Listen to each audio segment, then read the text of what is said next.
예수 그리스도의 이름으로 감사하며 기도하옵나이다. 아멘. 할렐루야. 이 8월의 첫날 이렇게 말씀 안에 이렇게 만나게 돼서 너무나도 반갑습니다.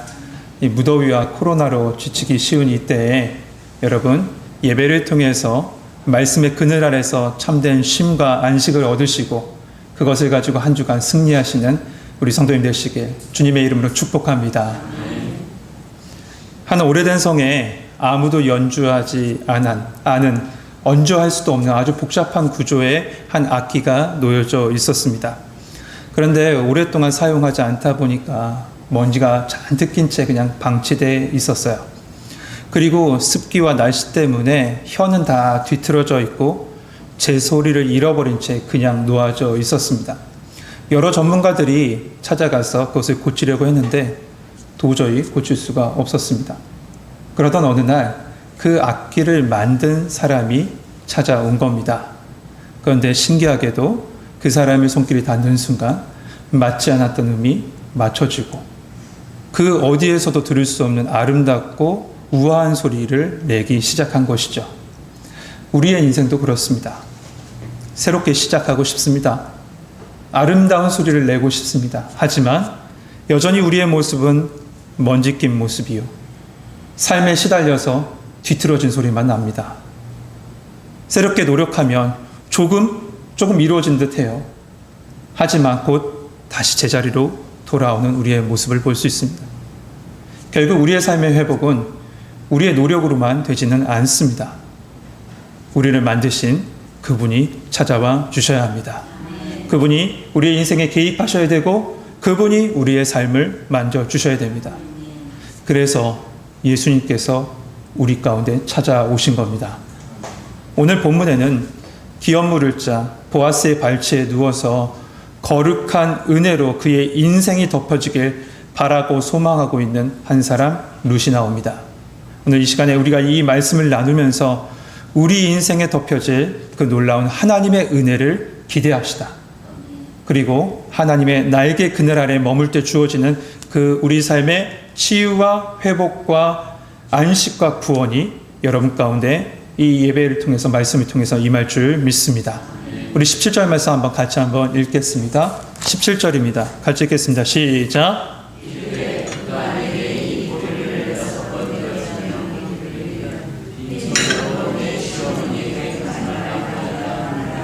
아멘. 오늘 말씀은 첫 번째로 빈손에 담겨진 하나님의 은혜를 보게 합니다. 나오미는 추수 기간에 얻었던 그 양식의 풍족함을 넘어서 진정한 은혜, 진정한 회복, 그것을 바라며 이 룻을 곱게 단장시켜서 타작마당에서 모든 추수를 마치고 쉬고 그곳에 자고 있는 룻에게 나아가게 합니다. 아니, 보아스에게 나아가게 하죠. 이 룻은 모든 것이 다 하나님의 말씀이요 또한 하나님의 언약에 근거한 것을 알았기 때문에 이것이 자기 심정으로 이해되지 않았을지 모르지만 순종함으로 보아스에게 나아가서 이렇게 말합니다. 당신의 옷자락을 펴서 당신의 여종을 덮으소서. 당신이 기업 물을 자가 됨이니이다. 그때 보아스는 이 말을 듣고 그래 그러면 내가 그 기업 물을 자의 책임을 감당하겠노라 맹세합니다. 그러면서 이어지는 말씀이 바로 오늘 본문이죠. 일단 보아스는 사람이 알아볼 수 없을 때까지 이 룻을 이곳에 머물라라고 합니다. 그것은 룻을 보호하기 위한 바로 하나의 방편이었습니다. 그리고 룻을 빈손으로 보내지 않습니다. 17절 하반절에 보면 빈손으로 내 시어머니에게 가지 말라라고 합니다. 빈손, 그것은 그의 시어머니 나오미의 인생이었습니다. 나오미 자신도 그렇게 고백했죠. 1장 21절에 내가 풍족하여 나갔더니 여호와께서 내게 비어 돌아오게 하셨습니다 라고 고백했어요. 모압에서 베들레헴으로 돌아왔던 이 그녀는 빈손이었습니다. 사람 막대기와 인생 채찍을 거쳐서 하나님의 땅에 돌아온 그녀, 그 나오미는 빈손이었던 겁니다. 그렇습니다. 하나님을 떠난 인생, 빈손, 빈마음, 비어있는 인생이 될 수밖에 없습니다. 수많은 세상의 것으로 한번 채워보죠. 그러나 아침 안개처럼 쉬 사라져버리고 여전히 남는 것은 빈손뿐입니다. 갈릴리 호숫가에서 산전수전 다 겪었던 베테랑 어부인 이 베드로는요, 수고하고 노력합니다. 그리고 자기의 경험을 다 동원해서 밤새 그물을 내렸는데 얻은 것은 빈 그물이었습니다. 나름 최선을 다했는데 말이죠. 그러나 예수님의 말씀이 그와 함께했고 순종의 그물이 던져지는 순간 그 빈 그물에 감당할 수 없을 만큼의 고기가 잡히게 됩니다. 할렐루야. 보아스는 룻을 통해서 나오미의 그 빈손을 채우려 하고 있습니다. 룻의 겉옷을 일단 피게 합니다. 그리고 곡식을 6번 담아가지고 나오미에게 가게 하죠. 빈 인생이 채우시는 하나님의 은혜를 보게 하는 겁니다. 그런데 말씀에 보면 6번이라는 것을 강조합니다. 15절에도 보리 6번을 되어라고 되어 있고요. 16절엔 특별히 이 보리 6번을 되어주며 라고 되어 있어요. 여러분, 여기에 담겨져 있는 하나님의 은혜가 있습니다. 이스라엘 백성은 완전함을 7이라는 숫자로 표현합니다. 7이요. 여기에는 하나님의 안식일 개념도 또한 내포되어져 있어요. 유대인의 삶은 항상 이 안식일에 맞춰져 있었습니다. 그래서 열심히 6일에 자기의 인생을 살아가고 7일째 되는 날 하나님 안에서 안식을 누리는 겁니다. 그러므로 이 유대인들, 특별히 유대인들의 마지막 6일째 되는 날은요, 7일째 되는 그 안식일에 오는 하나님 안에서의 그 안식을 기대하며 하루를 살아간다라고 그렇게 합니다. 오늘 말씀에 6번의 곡식에 담겨진 것은 바로 안식일에 주시는 그 온전한 채워짐을 나타내고 있는 것입니다. 지금까지 룻과 나오미와 룻의 인생은 어떤 인생이었습니까? 빈 인생이었습니다. 빈손이었습니다. 비어있는 공허한 삶이었습니다. 그것을 하나님께서 어떻게 하셨어요? 곡식으로 그동안은 채워주셨어요. 그런데 오늘 이 6번의 곡식을 담아주면 무엇을 말씀하고 있냐? 한 번의 진정한 채움이 있다는 것을 가르쳐주고 있는 것이죠. 그렇다면 나오미와 룻의 인생을 온전히 채울 수 있는 마지막 한 번의 채워짐은 무엇일까요? 그것은 바로 보아스 자체라는 거예요. 지금까지는 보아스가 준 그 곡식의 채움으로 살아갔습니다. 그러나 이제 마지막 채워질 그것은, 온전한 채워짐은 바로 기어 물을 자 보아스 자체라는 겁니다. 결국 이 오늘 본문에 나와 있는 이 6번의 채워짐은 궁극적으로 우리의 인생 가운데 진정으로 채워져야 될 것이 무엇이고 무엇을 기대해야 하는지, 무엇을 기대하고 있어야 될지 가르쳐 주고 계시죠. 우리의 인생에 진정으로 채워져야 될 것이 무엇입니까? 바로 예수 그리스도인 줄 믿습니다. 여러분, 우리는 삶에 채워지는 보리 6번의 은혜를 매 순간순간마다 경험합니다. 우리의 삶을 살면서 매 순간마다 하나님께서 그 보리 6번으로 채워주시는 은혜를 기억하며 그것으로 살아가죠. 새로운 만남을 통해서요. 혹은 마음에 주시는 감사를 통해서, 또한 생각지도 못했던 하늘의 만나를 통해서 우리는 보리 6번의 그 은혜를 경험합니다. 그리고 이 모든 것이 하나님의 은혜입니다 라고 고백할 수밖에 없이 우리는 그렇게 살아가죠. 그런데 이 모든 것은 진정으로 채워지는 그 채워짐, 그것은 바로 예수 그리스도임을 깨닫게 하고 또한 예수님을 바라보게 하고 기대케 하는 거예요. 그것이 전부가 아니라 진정한 채워짐이 있다라는 것을 가르쳐주고 계시는 것이죠. 나오미의 가정, 그 가정에는 땅의 기근만 있는 것은 아닙니다. 만약에 땅의 기근만 있었다면요, 나오미와 룻은 또 주어질 그 곡식을 기대하며 그것에만 집중하면 돼요. 그러나 그의 가정에는 땅의 기근만 있는 것이 아니라 생명의 기근도 있었어요. 이는 오직 그 기근을 어떻게 해결할 수 있냐? 기업 물을 자를 통해서만 채워질 수 있고 해결할 수 있습니다. 우리의 회복도 마찬가지예요. 단순히 생존의 문제만은 아닙니다. 우리의 영혼이 회복돼야 돼요. 우리의 생명이 회복돼야 됩니다. 이를 채우고 회복하실 분은 예수 그리스도밖에 없습니다. 오늘 이 시간에 하나님의 인도하심 따라 이 말씀의 타작마당에 온 여러분, 여러분의 빈손, 빈 인생, 빈 마음에 예수 그리스도가 채워져서 여러분의 영과 삶의 진정한 회복이 있길 주님의 이름으로 축복합니다. 두 번째로 말씀은 우리가 누구인지에 대해서 가르쳐 줍니다. 16절 말씀 한번 봅시다. 루시의 시어머니에게 가니 그가 이르되 내 딸아 어떻게 되었느냐 하니 루시 그 사람이 자기에게 행한 것을 다 알리고. 룻을 보아스에게 보내놓은 이 나오미는 어땠을까요? 마음을 졸이고 있었을 거예요. 아마 철회하기도 하고 있었는지도 모르겠습니다. 이 그러니까 수능 시험을 앞둔 이 수험생을 둔 부모의 심정으로 아마 그렇게 기다리고 있었을 겁니다.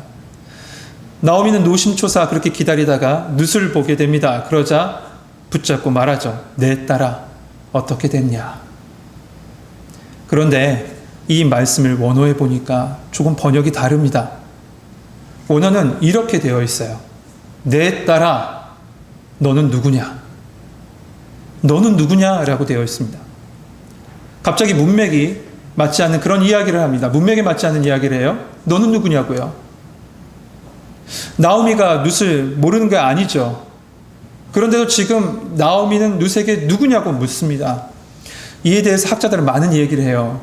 어떤 학자는 나오미가 당황해서 말을 잘못한 것이다 라고 한 사람도 있고요. 어떤 사람은 밤새 기다리다 보니까 눈이 흐려져서 그렇다라는 이야기도 해요. 그리고 또 어떤 역본에 보면 따라 라는 말만 남겨놓고 뒤에 말을 삭제해 놓고요. 또한 시리아 역본 같은 경우에는 네, 저는 룻입니다 라는 말을 첨가해 놓기도 했습니다.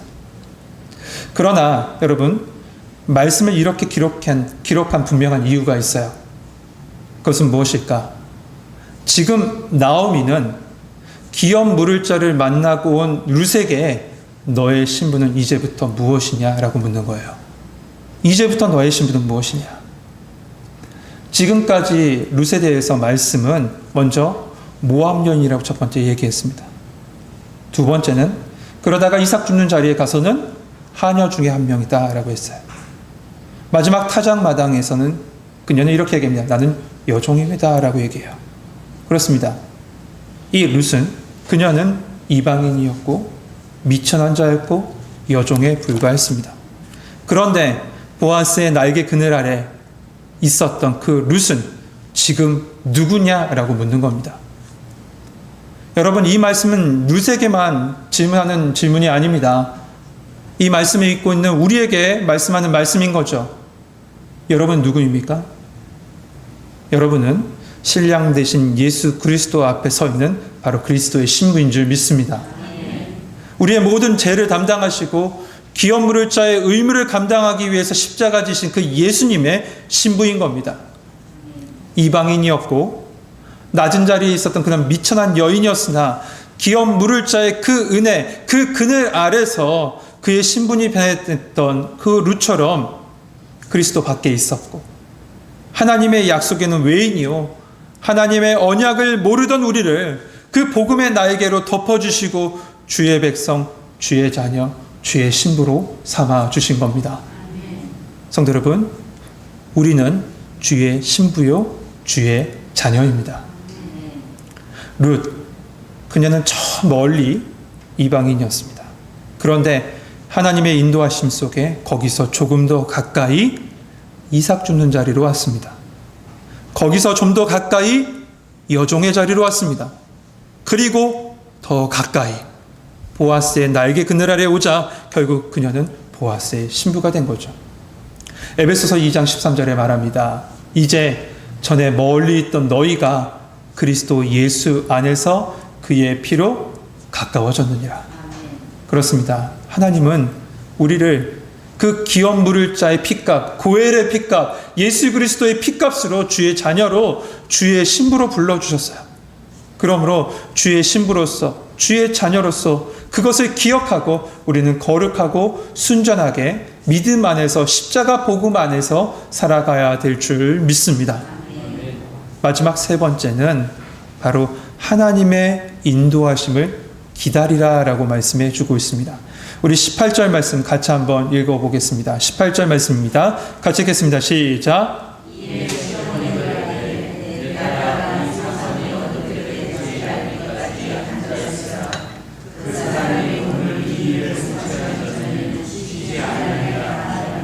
아멘. 나오미는 이 모든 일이 성취될 때까지 시간이 필요한 것을 알았습니다. 그래서 룻에게 가만히 기다리라 말하고 있는 거죠. 일이 성사되려면 적극적으로 밀어붙일 때가 있는 반면에 가만히 기다릴 때가 있습니다. 룻이 보아스의 그 발치에 누워서 적극적으로 은혜를 구할 때가 있다면 반면에 그의 곁에서 가만히 기다릴 때가 있어요. 하나님의 역사가 일어날 때는요, 반드시 어둠의 권세도 시기하고 질투합니다. 그래서 자칫 잘못하면 내가 드러나게 되고 우리는 또한 시험에 빠질 수가 있습니다. 유혹에 넘어질 수가 있어요. 나오미는 룻에게 네가 할 일을 끝났어. 이제 더 이상 뭘 하려고 하지 마라. 이제 하나님께 맡겨.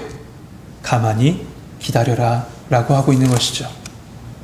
실제로 이제 나오미와 룻은 3장의 이 마지막 대화를 끝으로 이후에는 말씀에 직접 개입하지 않습니다. 그냥 은혜 받는 자리에만 있어요. 말씀에 직접 개입하지 않아요. 다만 기업 물을 자 보아스가 다 합니다. 보아스가 다 해요. 그렇습니다. 하나님의 역사가 이루어질 때 우리가 할 일은 잠잠히 기다리는 거예요. 근데 참 그게 어렵죠. 그게 참 힘듭니다. 출애굽기에 보면 이스라엘 백성이 이 애굽에서 나온 이후에 바로군이 막 쫓아옵니다. 그런데 앞에는 홍해가 가로막고 있었습니다. 그러자 백성들이 어떻게 합니까? 죽겠습니다. 내가 왜 여기서 죽어야 됩니까? 막 야단법석을 떨고 있습니다. 그 순간에 모세가 뭐라고 선포합니까? 너희는 두려워하지 말고 가만히 서서 여호와께서 너희를 위하여 행하시는 구원을 보라. 너희가 오늘 본 애굽 사람을 영원히 다시 보지 아니하리라. 하나님의 역사하심 앞에 우리가 할 일은 없습니다. 하나님이 하시고 하나님이 이루십니다. 내가 하려고 달려드는 것, 그것은 하나님을 진정 믿지 못하기 때문에 그래요. 가만히 서서 너희를 위하여 행하시는 그것을 보라. 나오미가 룻에게 가만히 있으라고 한 것은 믿음을 가지고 하나님이 하실 일을 지켜보라라는 거예요. 성도 여러분, 누가 하나님을 기다릴 수 있습니까? 하나님을 믿는 자, 하나님을 신뢰할 수 있는 사람만 기다릴 수 있습니다. 1989년에 진도 8.2의 대지진이 아르메니아란 땅에 일어났습니다. 그 순간에 불과 4분 만에 모든 그 지역이 폐허가 되고 또한 3만 명이 목숨을 잃었어요. 그때 하나 아버지가 위험을 무릅쓰고 아들이 공부하는 학교로 막 쫓아갑니다. 가봤더니 학교는 그냥 샌드위치처럼 그냥 납작하게 찌그러져 있었죠. 그 모습을 보고 충격에 휩싸여서 막 실신할 것 같았는데 이 아버지는 그 아들과 약속했던 그 약속을 붙잡고 생각나서 그 자리에 가서 돌을 막 치우기 시작해요. 그 약속이 뭐냐면 너에게 무슨 일이라 하면 아빠는 너를 위해 반드시 달려갈 거야. 이 약속을 갖다가 아들에게 끊임없이 한 겁니다. 아들이 있는 그 자리에 했던 그 학교에 그 교실 정도에 달려가서 맨손으로 무거운 돌을 막 치우기 시작합니다. 사람들은 너무 늦었다라고, 그래봐야 소용없다고 그를 만류했지만 그는 포기하지 않고 계속 돌을 옮겼어요. 혼자서 그 건물 파편을 파헤쳐 들어갑니다. 시간은 12시간, 24시간, 36시간. 그런데 38시간 되었을 때쯤에 커다란 돌 하나를 딱 들어 올렸는데 그 안에서 아들의 목소리가 들린 거예요. 미친 듯이 아빠가 소리칩니다. 알버트, 알버트. 그렇게 아들의 이름을 막 소리치자 이 아들이 대답하는 소리가 들려옵니다. 아빠, 저 여기 있어요. 그리고 우리 친구들도 다 여기 있어요. 아빠, 내가 다른 아이들에게 걱정하지 말라고 했어. 왜냐하면 아빠가 나에게 약속했잖아. 아빠가 반드시 날 구하러 올 거라고. 여러분, 칠흑 같은 어두움과 그 두려움 속에서 이 한 아이가 두려움을 이겨낼 수 있었던 건 뭡니까? 그 아버지를 믿었기 때문에요. 아버지의 약속을 믿었기 때문이죠. 때론 하나님의 시간과 내 시간이 다를 때가 있습니다. 그 기다림이 길어질 때가 있어요. 여러분, 요셉을 보세요. 요셉 17살의 노예로 팔려갔습니다. 그러다가 바로에게 컨택돼서 애굽의 2인자로 올라올 때가 바로 30살이에요. 요셉이 종살이를 시작할 때부터 추록할 때까지의 그 기간이 13년입니다. 꿈을 꾸고 추록해서 그리고 이 애굽의 2인자로 세워질 때까지가 13년이었다고요. 그 13년 중에서요, 감옥에서 보낸 시간이 얼마나 됐을 것 같아요? 학자들은 정확하게는 알 수 없지만 대략 12년이라고 생각합니다. 12년이요. 여러분이 만약 무고하게 12년을 감옥살이 한다라고 한번 생각해 보세요. 하나님에 대해서 어떠한 마음이 들까요? 하나님의 약속을 믿을 수 있을까요? 요셉은 한때 희망을 가진 적이 있습니다. 술 맡은 관원종의 꿈을 정확하게 해석하고 그가 복직했을 때 요셉은 그에게 자신을 기억해달라고 부탁을 합니다. 그러나 성경은 뭐라고 얘기합니까? 술 맡은 관원장이 요셉을 기억하지 못하고 그를 잊어버렸다라고 했어요. 그로부터 2년이 지나게 됩니다. 잠언 말씀에 보면 소망이 더디 이루어지면 그것이 마음을 상하게 한다라고 했어요. 어둡고 더럽고 무너져버리는 그곳에서 이 요셉은 10대 후반부터 20대 전체를 다 보냈던 것이죠. 많은 사람이 이러한 상황에 놓이면 그냥 모든 걸 포기하고 말 겁니다. 아니면 하나님 안 하셔? 그럼 내가 해. 하나님의 시간을 앞당기기 위해서 내가 탈출하려고 노력하겠죠. 그러나 그 모든 행동 도리어 문제만 더 악화시킬 뿐이에요. 내가 이루려고 내가 살아가려고 하다 보면 결국 지치고 번아웃돼서 에너지가 하나도 남게 되지 않습니다. 그런 상태에서 남은 에너지 짜고서 살다 보니까 인생에 악만 남는 것이죠. 짜증만 남는 거예요. 화만 남는 겁니다. 여러분, 하나님의 시간이 있습니다. 우리는 그 시간을 알 수가 없어요. 그리고 우리는 그 시간을 맞출 수도 없어요. 그러기에 그 하나님이 일하시길 기다리는 겁니다. 우리의 인생의 마침표는 내가 찍는 것 같지만 항상 하나님이 찍으세요. 나오미는 그 하나님의 말씀을 믿고 18절에 얘야 이제 마음을 놓아라. 이 일을 성취하기 전에 보아스는 쉬지 않을 거다라고 말하고 있는 거죠. 여러분, 룻기를 보면 멈춰있는 장면이 하나도 없어요. 머물러 있는 장면이 하나도 없어요. 왜냐하면 하나님께서 쉬지 않고 계속 일하시기 때문에 그렇습니다. 그러므로 그의 일하심과 인도하심 앞에 우리는 믿음으로 기다리는 겁니다. 하나님은 말씀으로 우리에게 말씀하시죠. 가만히 있어 하나님이 일하시는 것을 보고 그 안에서 참된 안식을 누려라. 단성도 여러분, 기다림은 멍하니 삶을 놓는 것이 아닙니다. 기다림은 곧 기도입니다. 기도로 기다리는 것이고요. 기도로 기대하는 것이죠. 사랑하는 성도 여러분, 어찌 보면 그냥 짧게 스쳐 지나가는 말씀처럼 보여지는 오늘 본문입니다. 그런데 이 안에 복음의 깊은 의미가 담겨져 있습니다. 그것은 바로 하나님은 우리의 진정한 회복이 예수 그리스도 안에 있음을 보게 하십니다. 또한 우리는 더 이상 하나님 밖의 사람이 아니다. 그리스도의 백성이요 하나님의 자녀며 그리스도의 신부임을 깨닫게 하시죠. 그리고 마지막, 하나님의 살아주심, 하나님이 나를 살아주심을 믿고 기도로 기다리라 말씀하고 계십니다. 하나님은 지금도 우리를 위해서 일하십니다. 그의 인도하심 속에 여러분 감사와 기도로 예수 그리스도를 기다리고 기대하는 성도님들 되시게 주님의 이름으로 축복합니다. 기도하겠습니다. 사랑의 하나님, 우리를 주의 날개 안에 품어주시고 우리를 주의 자녀 삼아주시며 오직 주님 안에서 우리의 참된 회복을 주심을 너무나도 감사합니다. 그 주님이 모든 것을 이루어 주실 때까지 우리의 모든 것 주님께 맡기며 기도로 기다릴 수 있는 우리 모든 성도들 되게 하여 주옵소서. 예수 그리스도의 이름으로 감사하며 기도하옵나이다. 아멘.